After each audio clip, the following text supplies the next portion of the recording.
lafa onaa keessa cabse karaa baasa hundumaa danda'a jabaadha humni isaa bishaan bifa hin qabne daadhiitti jijjiire hundumaa danda'a maaltu isaa dhibaare ajaa'iba kaasa jaajadhaa makaasa ajaa'iba kaasa jaajadhaa makaasa.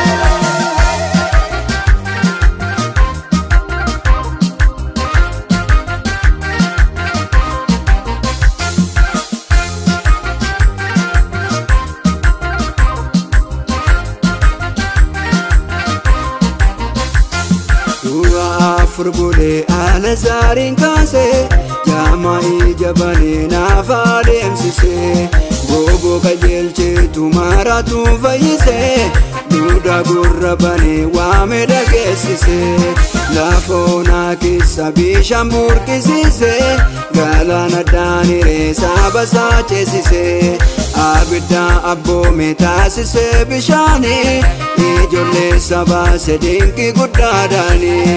ajaa'iba kaasa jaajadhaa makaasa ajaa'iba kaasa jaajadhaa makaasa.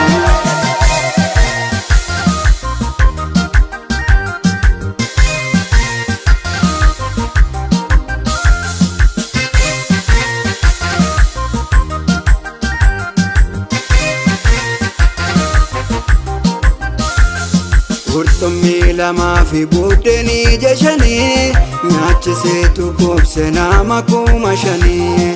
irraa afaa godhee gundoo 12 kan namni hin dandeenye isaaf danda'ama bara beela keessa Eeliyaasin soore haadha hiyyeessa sanaa mucaa ishee gargaare du'aaf kan qophaa'e lubbuutti deebise dadhaboota waame aara galfachiise arrasiin hojjeta humni isaa nu biraatti nafuu galanni isaa arrasiin hojjeta humni isaa nu biraatti nafuu galanni isaa.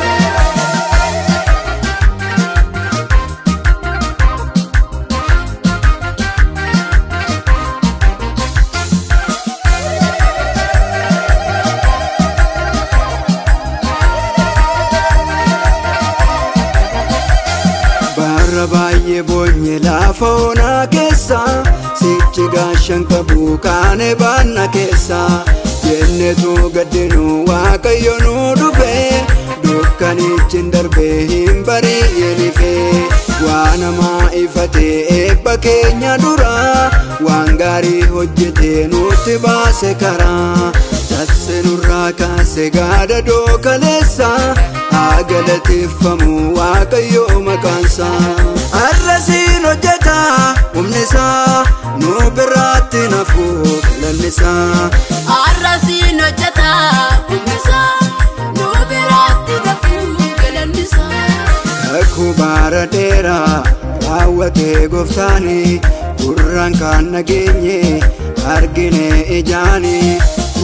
kunoo jenne waan baay'ee lakkoofne harkasaa gubbaarra eebba marranne rakkina kaleessa nu irraanfachiise fooniif hafuuraani